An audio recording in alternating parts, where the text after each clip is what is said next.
Hi friends, welcome to Sam's Everyday Cooking, and today we are making chops chatpata. Now what is chatpata? In the Indian language it means when it is spicy and tangy and basically delicious.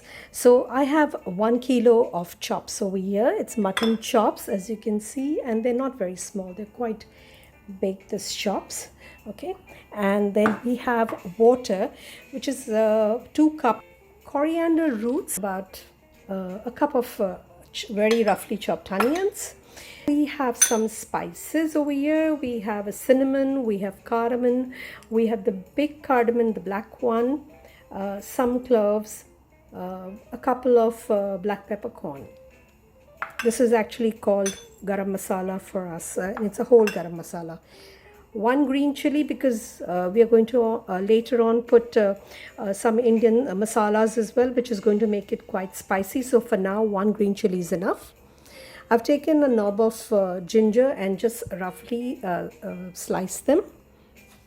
A bay leaf, tomato paste. You can take any brand of tomato paste. We need about 2 tablespoons of that, and some rock salt. Before we start boiling our chops, I've taken a square piece of muslin cloth, and I'm going to put all my ingredients in this because I don't want the stock to be clouded with all the masalas and all the herbs. If it's in this muslin cloth, it all stays in, then we can easily discard it off. So this is how we're going to do. We are going to put our ginger. Just break this chili into two. This is all going to be discarded in any case. All the masala, and in the Indian language this is called potli. So this is how we make our, let's say, Indian bouquet garni. And the bay leaf, coriander, and we are going to tie this up.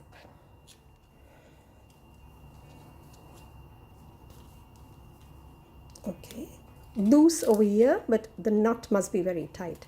Okay, so what we're going to do is we're taking our cooker, we are putting the potli in there, and then we'll start adding the chops in there.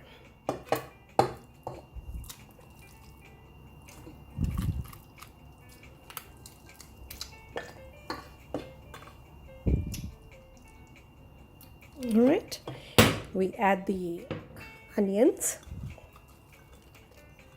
spread them out nicely.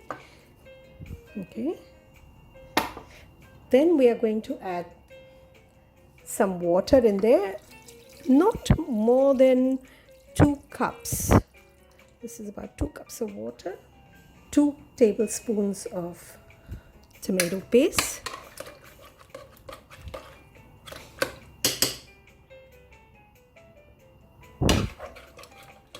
okay. So the cooker is on the hob now, and what I'm going to do is going to take this potli which has got the herbs and the spices, and put it smack in the center so it flavors the stock fully. Okay, and just press it down a little bit, and you can see that the liquid over here is slightly reddish in color because of the tomato paste.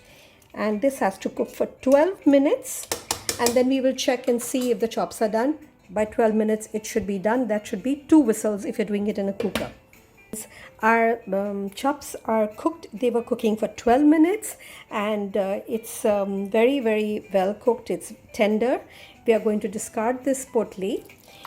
We are going to strain the stock and keep the chops separate, and then I'll show you after that what we are going to do. We are going to take this potli and slightly squeeze it to remove any liquid that's in there, because it's still very flavorful in there. To strain it.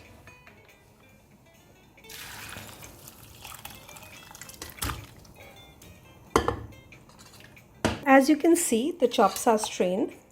We are going to take the soup or the stock of this, and we are going to reduce it down to almost about half a cup. This is going to start boiling, and we're going to reduce it down.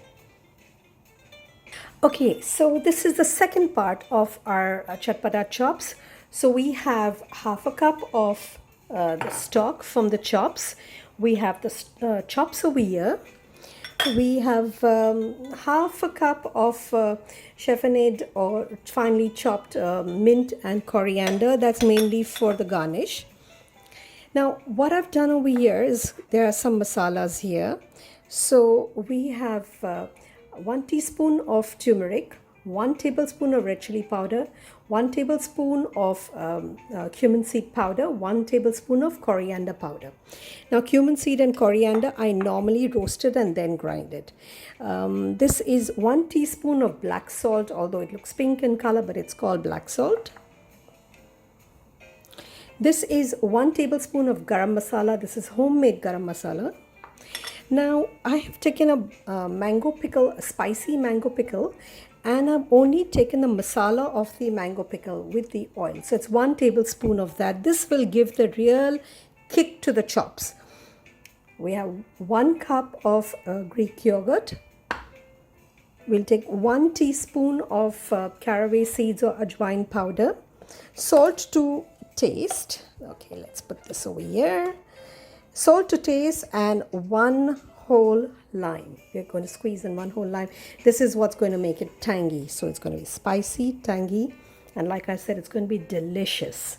Ingredient that I forgot to mention, and of course, and that is oil. So we'll be using 2 tablespoons of oil. Since our chops are already cooked, we are going to do everything on pretty much medium-high heat. 2 tablespoons of oil. Okay, our pan is pretty hot, so we shall add all the masalas first.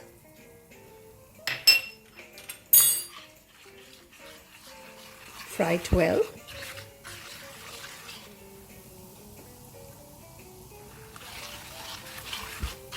Masalas are frying. We add a little bit of the stock.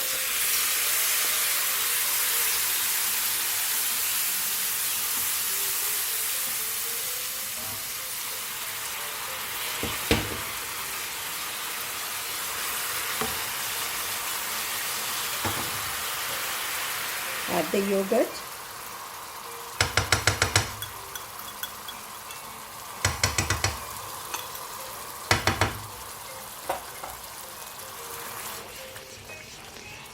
Mix it well.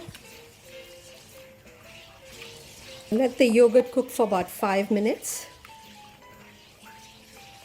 Now to this little bit of yogurt that's still there, I'm going to add this stock and mix it well because I don't want to waste any of the yogurt.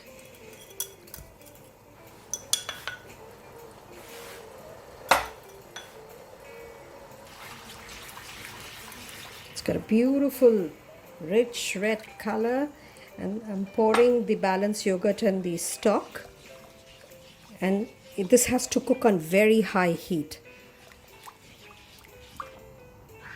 To this I'm going to add 1 teaspoon of caraway seeds.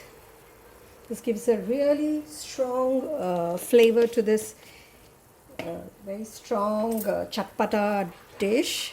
All the flavors in this dish are pretty strong. The tangy, the sharpness from the lemon will be there, and then the spice. Pickle masala, the pickle. Now this is going to add to the spice.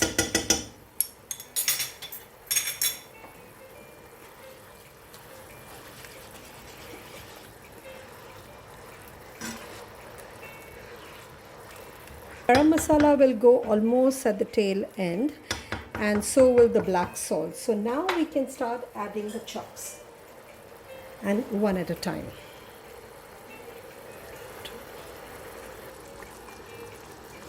This is mutton chops, and I don't usually make much with beef, so I prefer the mutton chops. It cooks faster and it's more delicious.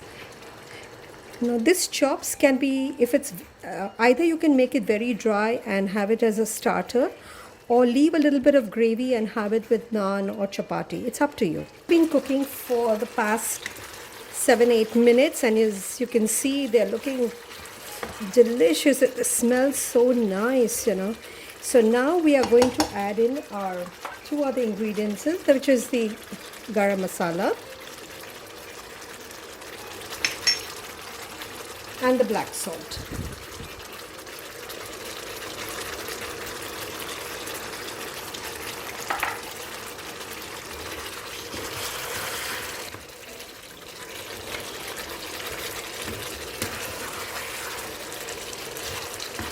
Now I'm going to add lime juice in this.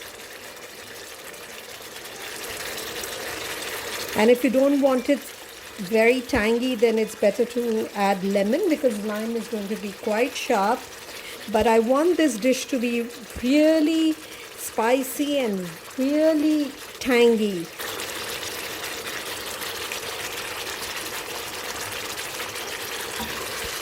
After adding our lime and our garam masala and our black salt, our chops are ready and they're ready to be served. So our chops are all ready. I'm going to sprinkle some more coriander leaves. And please do try this. It's really a lovely dish. And I hope you do join me again for Sam's Everyday Cooking. Keep watching me, subscribe, and please, I would love your feedback, your comments, and sometime post your pictures when you cook a dish of mine. Thank you for being with me, and until next time, see you from Sam's Everyday Cooking. Bye.